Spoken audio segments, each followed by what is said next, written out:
Ya, saya bersaksi bahwa Tuhan itu luar biasa dan selalu saya mengingatkan dan saya memberi pernyataan bahwa orang yang percaya Yesus tidak bisa disentuh setan. Sekali lagi, orang yang percaya Yesus tidak bisa disentuh setan. Tapi orang Kristen bisa disentuh setan. Nah, gitu kan? Kalau Kristen hanya KTP-nya atau agamawi saja, itu mudah disentuh oleh setan. Nah, jadi saya saksikan di mana ada satu keluarga yang dulu dia mengalami problem, mengalami masalah, terus pokoknya anaknya nangis, rumah tangganya kacau, nggak enak gitu kan. Terus kita datang, kita layani, dan puji Tuhan, Bapak ini kita doakan, dia mengaku segala pelanggaran kesalahannya. Saya punya angket, saya suruh ngisi angket, dia isi, dan puji Tuhan ketika kita doakan, istrinya didoakan aman, saudara. Jadi istrinya itu didoakan sama istri saya bersama Ina Wawan, aman. Terus bapak ini saya doakan dengan majelis, tiba-tiba ngamuk, saudara. Ngamuk kayak ular. Ternyata dia mengalami kelepasan dan puji Tuhan. Nah, sudah lama berlangsung, dia aman, dia nyaman. Ternyata dia sendiri kembali kepada kehidupan yang lama karena dia punya problem, dia punya masalah, dia punya gangguan, ya ditipu kayak apa semuanya. Akhirnya dia cari orang bodoh. Saya nggak mengatakan orang pintar. Dia nyari orang bodoh, dia nyari dukun, dia nyari seorang kiai, seorang haji.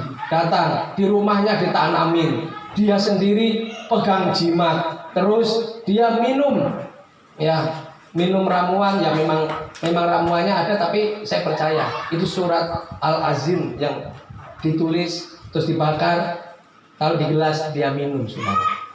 Dan akhirnya ketika itu saya mendapat dalam 1 minggu sebelum saya melayani, ya tidak hanya sendiri, hanya berapa orang, tapi di situ, saudara, Tuhan kasih penglihatan ketika saya sedang berdoa.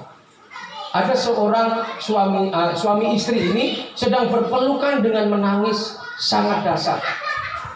Sampai saya lihat wajahnya, siapa ini orangnya Tuhan? Tapi Tuhan gak kasih wajahnya dengan jelas. Dan saya berdoa aja, Tuhan, aku mohon Orapanu menyertai dia supaya dia dilepaskan dari masalah. Terus hari ketiga saya berdoa juga, mendapat satu penglihatan yang sama dengan model orang yang sama, saudara. Tapi wajahnya tetap dibikin buram oleh Tuhan. Saya nggak tahu kenal atau enggak, saya nggak ngerti. Nah, tiba-tiba Inawawan telepon saya, Bang, bisa nggak melayani begini. Oke, siap gitu. Udah, akhirnya selesai ibadah, kami pelayanan dan kami layani. Ya, Amawawan masih asik ada di bawah, saudara. Untungnya Mawan nggak ngeliput. Kalau Mawan naik diliput. Iya. Jadi kami layani, saudara. Kami suami istri, kami layani, dan apa yang sudah dilakukan, akhirnya puji Tuhan dia ngaku semua. Sampai saya katakan kata kasar, ya Bapak goblok, saya bilang. Bapak sudah merasakan hadirat Tuhan, sudah merasakan kasih Tuhan. Kenapa Bapak pakai begitu lagi? Bapak pakai gini, ya pakai gini. Udah, pokoknya banyak alasan. Akhirnya sebelum kami berdoa, yuk unek-unek apa antara suami istri. Dan puji Tuhan mereka saling mengaku dosa. Istri nggak suka dengan lakinya juga nggak suka dengan istrinya. Akhirnya penyelesaian lah. Nah, ketika penyelesaian, saya suruh minta maaf dan saling mendoakan. Di situ mereka berpelukan. Saya sendiri terharu, saudara. Berpelukan, mereka menangis, saling berdoa, walaupun doanya ya kayak orang gremeng ya, karena pakai bahasanya, jadi doanya nggak ngerti gitu kan. Nah, sudah, saudara, ternyata aman, sudah aman, baru saya tumpang tangan, saya doakan untuk segala pelepasan. Dan puji Tuhan tidak mengalami manifestasi.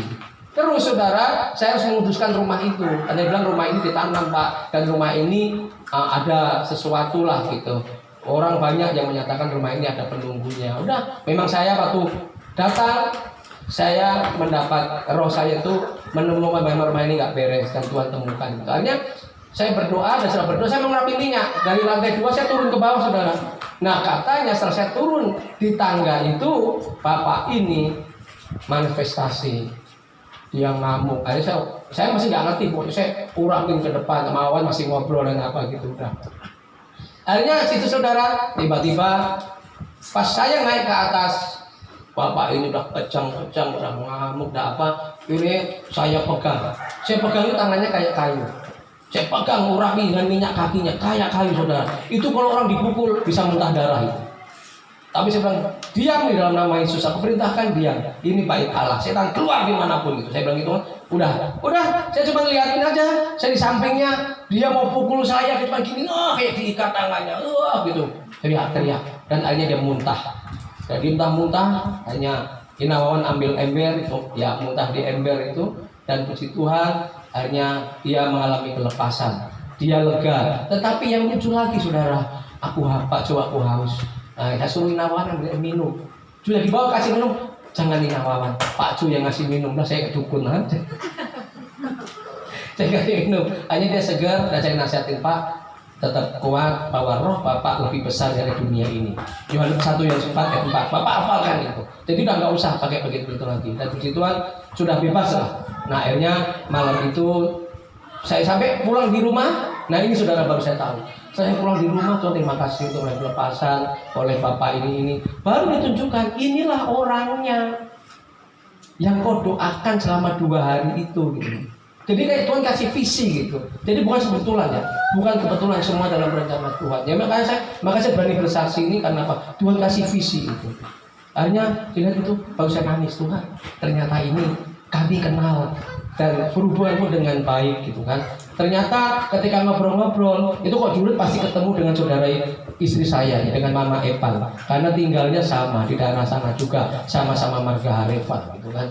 Hanya, oke Pak, nanti kalau ibu kesini ngobrol-ngobrol biar kita tahu urutannya gimana. Dan ini saudara, bahwa Tuhan melakukan yang terbaik. Hari kedua dia ngomong, Pak Cu, jimat yang di tembok sudah jebol, sudah ketemu. Terus apa yang lakukan? Bapak bakar sendiri, nggak perlu saya. Tunggu Pak, Bapak roh yang ada di mana lebih besar? Iya. Markus 16:17. Tanda-tanda yang percaya, usir setan. Tidak usir setan, Pak. Oke, siap. Hanya dia berdoa dengan istrinya dan menyanyi, dia bakar. Katanya, saya mengalami ketakutan habis bakar, Pak. Bapak itu serangan iblis. Bapak nyanyi, Bapak doa. Sambil saya doakan deh. Saya doakan dari situ. Dan puji Tuhan mereka nyanyi, menyebar dan berdoa, katanya sudah mulai lepas dan lega, enggak takut. Memang orang Kristen kalau masih main-main dengan kuasa gelap itu masih bisa, makanya Kristen. Tapi orang percaya Yesus nggak bakal disentuh setan.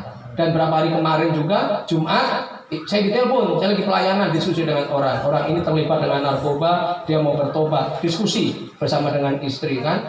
Disitulah tiba-tiba dia telepon, Pak Yu bisa kesini nggak? Kenapa? Jemaat kami. Telepon ibu, saya begitu. Akhirnya istri saya telepon sama majelis datang. Ternyata kesurupan sekarang. Dari kesurupan dan puji Tuhan, dan saya bilang, Mama layani sendiri dong. Yang ini udah, dan puji Tuhan ya, sempat manifestasi, puji Tuhan dia lepas. Nah setelah lepas saya datang saudara untuk mengurapi. Mereka juga berpindah rumah, tidak berdoa dulu masuk rumah baru itu. Akhirnya sebelum kami berdoa, anaknya Pak Yu takut dia gemeteran gitu kan. Ada yang mau nempel di belakang saya dan ngikutin. Gak usah takut, saya terangkan. Udah, saya terangkan, saya kasih firman, saya baca gitu kan. Ayo baca, udah. Gimana? Siap? Udah beres? Udah berdoa ya? Mau berdoa? Langsung nempel ke saya lagi. Gua takut gitu. Enggak usah takut, roh yang ada lebih besar. Saya bilang gitu. Akhirnya Pak, anakmu bahas ini. Anaknya kecil kan nangis terus. Waktu tinggal dekat rumah saya pun dia nangis. Jadi ikut mamanya dia tinggal. Dan disitulah akhirnya ketika saya mendoakan anak kecil ini, saya melihat bahwa emaknya ini penuh dengan amarah. Padahal di samping saya digendong sama neneknya. Saya doain. Waduh, ternyata dia punya kebencian. Saya suruh, kamu selesaikan dengan suami. Hanya situlah mereka berdua menangis, peluk-pelukan kayak teletabis gitu, punya nangis. Hanya udah selesai, baru saya doakan. Kayak gimana? Lega Pak, lega. Makanya jangan kasih celah iblis.